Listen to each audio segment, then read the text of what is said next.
મારો જન્મ 2 ઓક્ટોબર 1869 ગુજરાતના પોરબંદરમાં થયો હતો.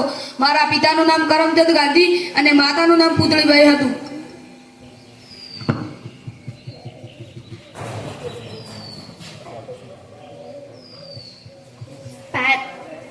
ભારતના સ્વાતંત્ર્ય સંગ્રામમાં પૂજ્ય બાપુની શક્તિના આધાર સ્તંભ એવી કસ્તુરબા ગાંધી. મારો જન્મ 11 એપ્રિલ 1869 ગુજરાતના પોરબંદરમાં થયેલો. હું કેવળ પત્ની જ નહીં પરંતુ એક સશક્ત સમાજ સેવિકા અને સ્વતંત્રતા સેનાની છું.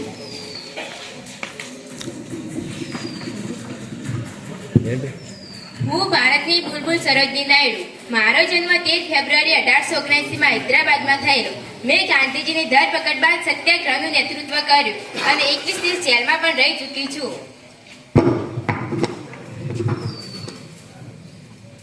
મહાત્મા ગાંધી જેવી વિરાટ પ્રતિભાના જમણા હાથ સમાન અંગત મંત્રી રહેવાનું જે મને માન સોંપડી તે હું મહાદેવભાઈ દેસાઈ. મારો જન્મ 1 જાન્યુઆરી 1892 ના રોજ સુરત જિલ્લામાં થયેલો.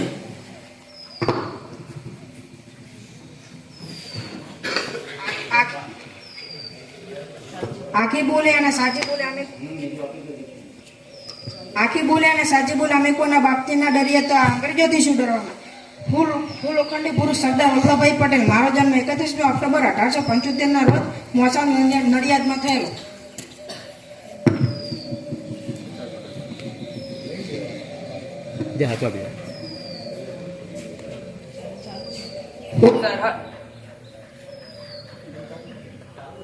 હું સરહદનો ગાંધી ખાન અબ્દુલ ગફાર ખાન. મારો જન્મ 6 ફેબ્રુઆરી 1890 પેશાવર પાકિસ્તાનમાં થયેલો.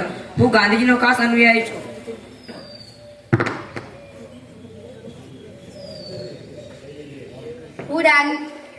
હું રાગની દીદી પૂર્ણિમાબેન પકવાડસા. મારો જન્મ 1 ઓક્ટોબર 1913 ના રોજ સુરેન્દ્રનગરના જિલ્લામાં થયેલો.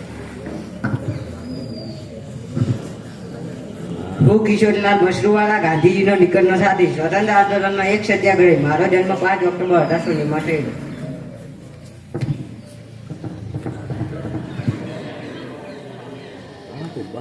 સ્વાતંત્ર્ય સેનાની હું નર હરિપરીખ. મારો જન્મ 17 ઓક્ટોબર 1891 માં ગુજરાતના અમદાવાદ શહેરમાં થયેલો.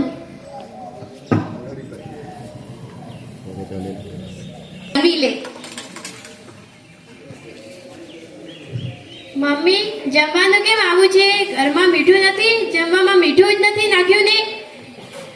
અરે બેટા, મીઠાની તો વાત જ ન કર. આ ભૂર્યા હોય તો મીઠા પર પણ વેરો લગાડવાનો બાકી નથી રાખ્યો. મીઠા પર પણ વેરો? આ તે કેવું? હા બેટા, આ લોકોનું ચાલે તો આપણે જે શ્વાસ લઈએ છીએ તેના પર પણ વેરો લગાડે. તું જમી લે.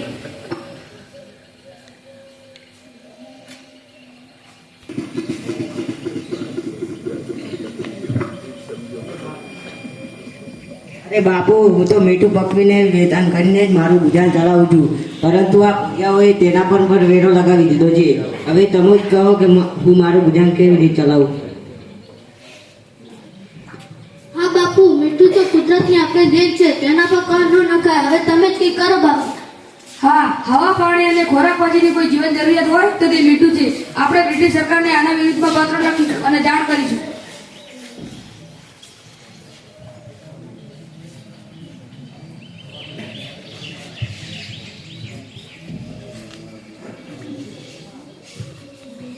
ये पुअर इंडियंस, अब तुम हमें सिखाओगे कि हमें क्या करना है और क्या नहीं करना. हमने तुम्हारा टैक्स 2 गुना बढ़ाया था, अब हम 20 गुना बढ़ाते हैं. सरकार, अब तो बुरा मान गए. ऐसा मत करो. सैनिकों, इन्हें धक्के मारकर बाहर निकाल दो.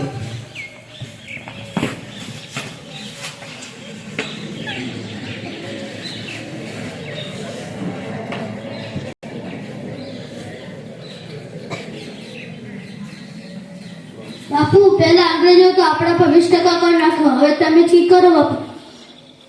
અરે બાપુ, અંગ્રેજ સરકારે અમને ઘણી જ મારી.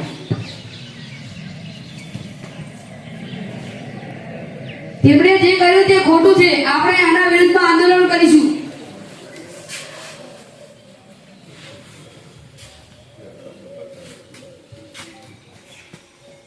બાપુ, મેં એના વિશે કંઈક વિચાર્યું છે. આપણે સૌ સાથે મળીને આશ્રમથી દાંડી સુધી યાત્રા કરીશું અને આ મીઠા પર લાગેલા એકાએક કાયદાનો ભંગ કરીશું. હા, તો આપણે બધા આવતીકાલે સવારે સાબરમતી આશ્રમે મળીએ.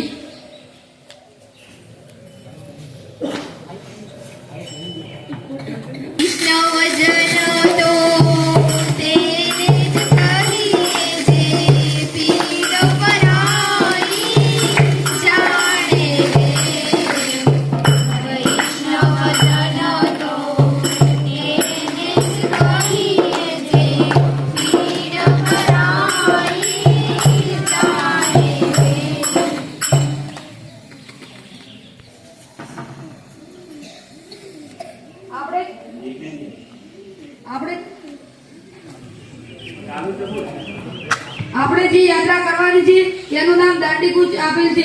આપણે સાબરમતી આશ્રમથી દાંડી સુધી યાત્રા કરીને મીઠા પર લાગેલા કાયદાનો ભંગ કરીશું. જે લોકો અંગ્રેજોથી ડરતા હોય તે પાછા થઈ શકે છે અને જે લોકો ગોળી ખાવા માટે તૈયાર હોય તે મારી સાથે ચાલો.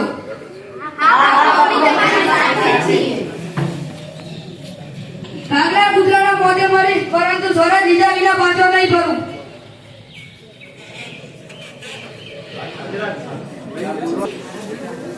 ભારત માતા કી જય. આઝાદી જિંદાબાદ. ભારત માતા કી જય. આઝાદી જિંદાબાદ. ભારત માતા કી જય. આઝાદી જિંદાબાદ. ભારત માતા કી જય. આઝાદી જિંદાબાદ. ભારત માતા કી જય. આઝાદ હિંદ જિંદાબાદ. ભારત માતા કી જય. આઝાદ હિંદ જિંદાબાદ. ભારત માતા કી જય.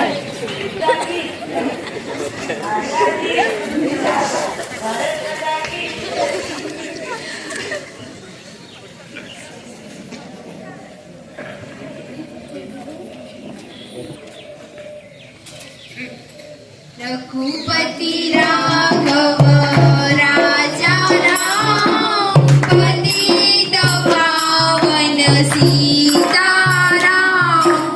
रघुपति राघव राजा राम पतित पावन सीताराम. सीताराम सीताराम सबको सन्मति दे भगवान. रघुपति राघव राजा राम पतित पावन सीताराम.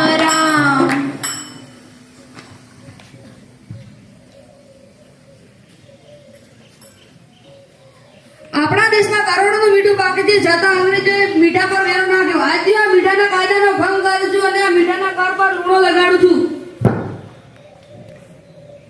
मैंने नमक का कानून तोड़ दिया